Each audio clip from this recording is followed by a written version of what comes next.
Hello food lovers, welcome to our channel చుమ్స్ creations. నేను మీ Madhuri చుమ్మి. Firstly నా subscribers అందరికి నేను చాలా అపాలజైజ్ చేస్తున్నానండి. వెరీ వెరీ సారీ, నా వీడియోస్ కొంచెం లేట్ అయినందుకు. ఏం లేదు, మధ్యలో నా బర్త్డే వచ్చింది కదండి, నా బర్త్డే సెలబ్రేషన్స్ పోస్ట్ చేశాను, మీరందరూ చూసే ఉండుంటారు.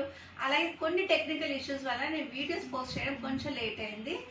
మెయిన్లీ నా వ్యూవర్స్ ఎవరైతే నాకు వాట్సాప్లో పర్సనల్గా మెసేజెస్ పెట్టారో ఇట్లా వీడియోస్ లేట్ అయినందుకు వాళ్ళందరికీ చాలా చాలా థ్యాంక్స్ అండి. మీ సపోర్ట్ అండ్ ఎంకరేజ్మెంట్ ఎప్పుడు ఇలాగే ఉండాలని కోరుకుంటున్నాను. సో లాస్ట్ ఎపిసోడ్లో చెప్పిన విధంగా మనకి సీజనల్గా వచ్చే జలుబు, దగ్గు, తలనొప్పులకి ఇంట్లోనే తయారు చేసుకునే కషాయాలు, చూర్ణాలు, మసాలా టీ వగేరా వగేరా ఎలా చేయాలో నేను మీకు చేసి చూపిస్తాను. మామూలుగా మనకి చిన్న చిన్న తలనొప్పి వచ్చినా, లేకపోతే జ్వరాలు వచ్చినా, జలుబు, దగ్గు ఇలాంటివి చేసే అనుకోండి, మనం ఎక్కువ మెడిసిన్స్ మీద డిపెండ్ అవుతూ ఉంటాం. ఈ మెడిసిన్స్ ఎక్కువ వాడడం వలన మనకి సైడ్ ఎఫెక్ట్స్ వస్తుంటాయి, కడుపులో మంటలు వస్తుంటాయి, ఒకసారి రెడీ అవైలబుల్గా ఉండవు. అలాంటప్పుడు మనకి వంటింట్లోనే దొరికే పదార్థాలతోటి ఇన్స్టెంట్గా రిలీఫ్ వచ్చే జావా, మసాలా టీ, కషాయం వగేరా వగేరా ఎలా చేయాలో ఇప్పుడు నేను మీకు చేసి చూపిస్తాను. ఇంకెందుకు ఆలస్యం, దాన్ని తయారు చేసే విధానం, కావాల్సిన ఇంగ్రీడియంట్స్ రండి చూసేద్దా. ఇప్పుడు మనం కషాయం ఎలా చేయాలో చూద్దాం. కషాయానికి కావాల్సిన పదార్థాలు: అల్లం, మిరియాలు, వాము, లవంగాలు, ఇలాచి, తులసి, జీలకర్ర, ధనియాలు, సోంపు, తేనె, ఇంకా తమలపాకులు. ఈ కషాయానికి ముందుగా మనం లవంగాలు, వాము, ధనియాలు, మిరియాలు, జీలకర్ర, సోంపు, ఇంకా ఇలాచి ఇవన్నీ వేసి మనం ఇలా దంచుకోవాలండి. యాక్చువల్లీ ఇలా రోట్లో వేసి దంచితే బాగుంటుంది, లేదు ఇంకా బాగా మెత్తగా పౌడర్లా కావాలి ఇట్లాగా అంటే చాలామంది దగ్గర ఇలాంటివి ఉండవు కాబట్టి ఇది దంచుకునేది మీరు మిక్సీలో కూడా కొట్టి బాగా మెత్తగా పౌడర్లాగా చేసుకోవచ్చు.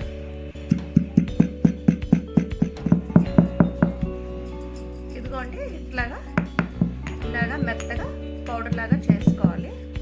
ఇది రెడీ అయిపోయిందండి. ఈ పొడిలాగే ఈ అల్లం కూడా ముందుగానే మనం దంచి పెట్టేసుకోవాలి. ముందుగా స్టవ్ మీద గిన్నె పెట్టుకోవాలండి. గిన్నె పెట్టుకొని మనం దీంట్లో వాటర్ పోసుకుందాము. ఈ వాటర్లో ఇప్పుడు మనం ఇందాక దంచుకున్నాం కదండి, అవన్నీ వేసి మరిగిద్దాము. ఇది సగం వరకు మరిగిపోవాలి. సగం వరకు మరిగిపోతే అప్పుడు మన కషాయం రెడీ అవుతాం. ఈ దంచుకున్న పొడిని మనం 2 స్పూన్స్ దీంట్లో వేసుకుంటాం. తులసి ఆకులు, దంచి పెట్టుకున్న అల్లం, అలాగే ఒక 2 తమలపాకు, ఇవి కూడా ఇట్లా చిన్న ముక్కల్లాగా మనం తుంచేసి వేయాలి.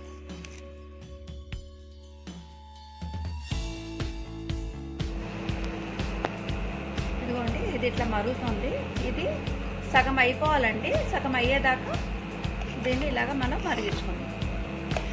ఇది మరిగిపోయిందండి. ఇప్పుడు మనం స్టవ్ ఆఫ్ చేసేసి దీన్ని స్ట్రెయిన్ చేసుకొని ఒక గ్లాస్లో తీసేసుకుందాము.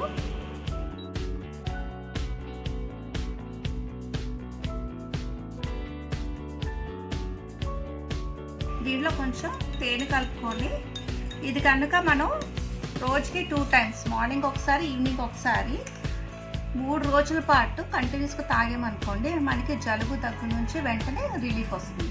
సగ్గుబియ్యం జావా తయారు చేసే విధానం ఇప్పుడు చూద్దాం. సగ్గుబియ్యం జావాకి కావాల్సిన పదార్థాలు: సగ్గుబియ్యం, బెల్లం, ఇంకా నెయ్యి. ముందుగా సగ్గుబియ్యాన్ని నీళ్ళలో ఒక 2-3 అవర్స్ నానేసుకోవాలి. ఇదిగో చూడండి, నేను ఆల్రెడీ నానేసాను. ఇప్పుడు దీన్ని మనం ఉడికించుకుందాం. ముందుగా స్టవ్ మీద ఒక గిన్నె పెట్టుకొని దాంట్లో ఇలా నానబెట్టుకున్న సగ్గుబియ్యాన్ని వేసుకుందాం. దీంట్లో ఇప్పుడు మనం నిండుగా వాటర్ వేసుకుందాం.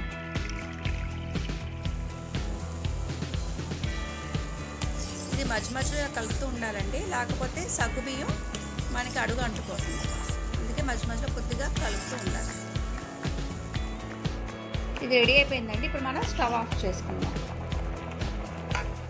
ఇప్పుడు ఈ జావలో మనం కొద్దిగా బెల్లం వేసుకుందాము, అట్లాగే కొద్దిగా నెయ్యి. ఇది పేరు నెయ్యి వేసుకుంటే ఇంకా బాగుంటుందండి, అంటే పూసుగా ఉంటుంది ఆ నెయ్యి. ఈ జావా మనకి కడుపులో మంటలుగా ఉన్నప్పుడు కానీ, లేకపోతే కడుపులో అప్సెట్ అయినప్పుడు లేదా నొప్పి పీరియడ్స్ టైంలో, ఎస్పెషల్ లేడీస్కి పీరియడ్స్ టైంలో మనకి కడుపులో కొంచెం బొడ్డు దగ్గర బాగా నొప్పిగా వస్తుంటుందండి. అలాంటప్పుడు ఈ జావ మనం బాగా వేడివేడిగా తాగేవాళ్ళు వేడివేడిగా తాగితే ఇంకా మంచిది, బాగా ఎఫెక్టివ్గా ఉంటుంది. లేదు కొంచెం చల్లారక గోరువెచ్చగా తాగినా పర్వాలేదు. అలాగే మనం మెడిసిన్స్ అవి వేసుకున్నప్పుడు కూడాను ఒంట్లో బాగా వేడి చేస్తుంది మనకి, లేకపోతే బొడ్డు దగ్గర బాగా బ్యూటిగా అయిపోయినట్టుగా అనిపించడం, అట్లాంటి అంటే కడుపుకి సంబంధించిన ఎటువంటి ప్రాబ్లమ్స్ ఉన్నా నొప్పులకి కానీ దేనికైనా ఇది బెస్ట్ మెడిసిన్ అండి.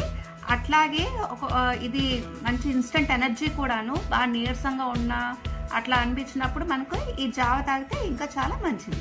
మసాలా టీ తయారు చేసుకునే విధానం చూద్దాం. మసాలా టీకి కావాల్సిన పదార్థాలు: సోంపు, సొంటి, దీన్ని డ్రై జింజర్ అని కూడా అంటారు, చెక్క, ఇలాచి, టీ పౌడర్, పాలు, లవంగాలు, ఇంకా బెల్లం. నేను ఇక్కడ బెల్లం యూజ్ చేస్తానండి. బెల్లం ఇష్టపడిన వాళ్ళు షుగర్ కూడా వాడచ్చు. ముందుగా స్టవ్ మీద కళాయి పెట్టి దాంట్లో సోంపు, ఇలాచి, లవంగం, ఇంకా దాల్చిన చెక్క ఇవన్నీ వేసండి మనం వేసుకోవాలి మంచి అరోమా వచ్చేదాకా. ఇది ఇలాగా మాడిపోకుండా లైట్గా ఫ్రై చేసుకోవాలి. రెడీ అయిపోయిందంటే ఇప్పుడు మనం దీన్ని ప్లేట్లోకి తీసుకుందాం. అలాగే ఇప్పుడు సొంటి కూడా వేసి వేసుకుందాం. ఎందుకంటే మన సొంటి ఫ్రై అయిపోయింది. స్టవ్ ఆఫ్ చేసేసి ఇది కూడా తీసేద్దాం. ఇప్పుడు ఇవన్నీ కలిపి మనం దంచుకుందాం.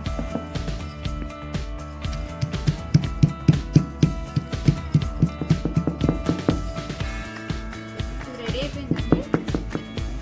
ఇది మీరు ఎక్కువ చేసి పెట్టుకోవచ్చు అండి ఒకేసారి, ఎందుకంటే ఇది పాడవదు కాబట్టి మీరు రోజు చేసుకోక్కర్లేదు. ఒకసారి చేసుకుని డబ్బాలు వేసుకున్నారనుకోండి, మీరు ఎప్పుడు కావాలంటే అప్పుడు కొద్దిగా వాడుకోవచ్చు.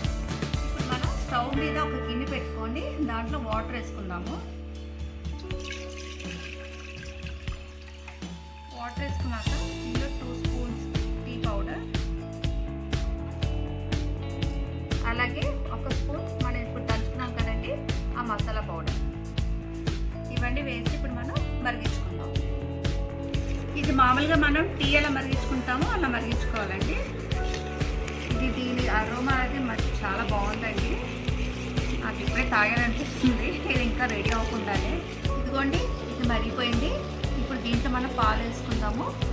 పాలు వేసుకుంటే మన మసాలా టీ ఆల్మోస్ట్ రెడీ అయిపోతుంది. ఇప్పుడు మనం దీంట్లో బెల్లం వేసుకుందామండి.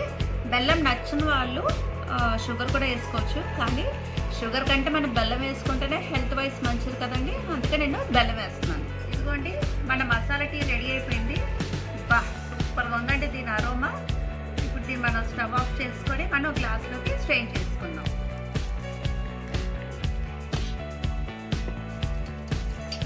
వేడి వేడి మన మసాలా టీ రెడీ.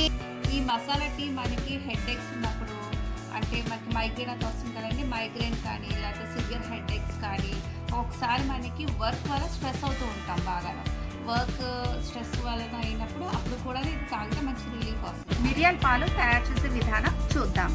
మిరియాల పాలకి కావాల్సిన పదార్థాలు: పాలు, ఇలాచి, పసుపు, మిరియాలు, బెల్లం, తులసి ఆకులు, ఇంకా అల్లం.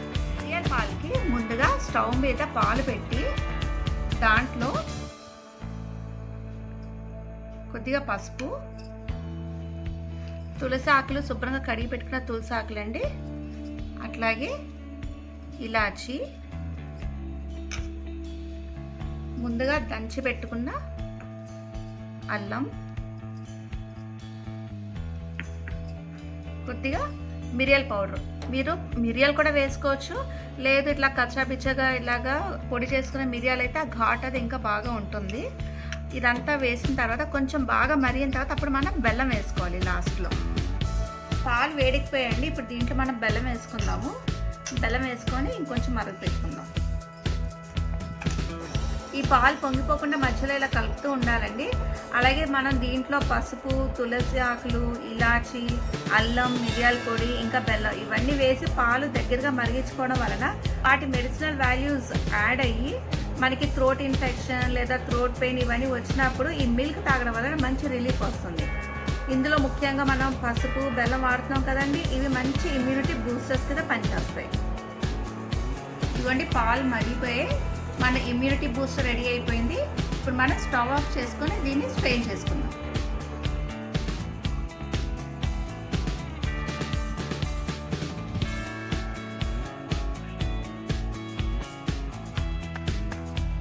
ఇదిగోండి మన మిరియాల పాలు రెడీ. ఇప్పుడు చూర్ణం ఎలా తయారు చేసుకోవాలో చూద్దాం.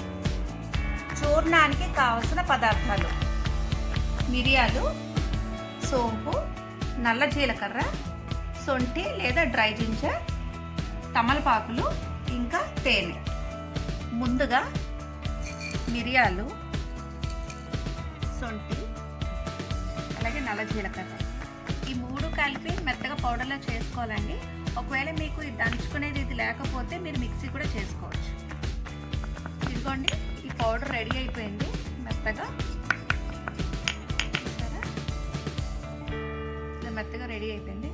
ఇప్పుడు మనం ఒక తమలపాకులో ఈ పౌడర్ కొంచెం వేసుకొని దీంట్లో కొంచెం హనీ వేసుకోవాలి. ఇలా హనీ వేసుకున్నాక ఈ చూర్ణాన్ని ఇలాగ బాగా మిక్స్ చేయాలి. ఈ చూర్ణం మనం ఎందుకు వాడతామంటే మెయిన్ వర్షంలో తడిసినప్పుడు కానీ లేకపోతే ఉత్తప్పుడు కూడాను మనకి స్కిన్ మీద ఎలర్జీస్ వస్తాయి. ఎలర్జీస్ కానీ పొక్కులు కానీ లేకపోతే దద్దులు కానీ వస్తాయి. అలా వచ్చినప్పుడు ఇది చాలా బాగా పనిచేస్తుందండి. ఇది రోజుకి 2 సార్లు తీసుకోవాలి. మార్నింగ్ ఒకసారి, నైట్ ఒకసారి. ఇది తీసుకుంటే మంచి ఎఫెక్టివ్గా ఉంటుంది. అలాగే పిల్లలకి దీనిలో హనీ కలుపుతున్నాం కదండి, హనీ కలపడం వలన పిల్లలకి చాలా ఈజీగా పట్టించేయచ్చు. తీయగా ఉంటుంది కాబట్టి వాళ్ళు ఎటువంటి ఇబ్బంది లేకుండా తీసుకుంటారు. ఇక చూసారా కలర్ మారిపోయింది, ఇది పేస్ట్లా కూడా అయిపోయింది. ఇప్పుడు ఇది రెడీ అయిపోయిందండి. ఇప్పుడు దీన్ని మనం నాలుగు మీద రాసుకొని నెమ్మదిగా తీసుకోవాలి. అట్లాగే మనం దీన్ని చిన్న చిన్న గుళికల్లో కూడా మనం చేసుకొని స్టోర్ చేసుకోవచ్చు. కానీ ఇట్లాగా ఎప్పటికప్పుడు రెడీగా చేసుకుంటే ఫ్రెష్గా మంచి ఎఫెక్టివ్గా ఉంటుంది. చూసారు కదండి, ప్రస్తుతం ఉన్న ఈ పాండమిక్ సిచ్యువేషన్లో చిన్న చిన్న జలుబు, దగ్గు, తలనొప్పులకి మనం హాస్పిటల్కి వెళ్ళి ట్రీట్మెంట్ తీసుకునే పరిస్థితి అయితే లేదు. ఇవన్నీ నేను పర్సనల్గా ఎక్స్పీరియన్స్ అయ్యి చేసినవి. అట్లాగే మా పిల్లలు కూడా ప్రతిరోజు నేను మిరియాల పాలు ఇస్తున్నాను. మొన్న మా బాబుకి జలుబు చేస్తే 3 days కంటిన్యూస్గా నేను కషాయం ఇచ్చాను. వారికి 3 days రిలీఫ్ వచ్చింది. సో ఇవన్నీ నా పర్సనల్ ఎక్స్పీరియన్స్ కాబట్టి నేను ఈ వీడియో చేసి మీకు పోస్ట్ చేస్తున్నాను. మీకు కూడా బాగా ఉపయోగపడుతుందని నేను అనుకుంటున్నాను. మన నెక్స్ట్ ఎపిసోడ్లో దసరా సందర్భంగా 9 రోజులు అమ్మవారికి చేసే 9 రకాల నైవేద్యాలు ఎలా చేయాలో నేను మీకు చేసి చూపిస్తాను. అంతవరకు like, share and subscribe to our channel చుమ్స్ creations. నేను మీ మాధురి చుమ్మి.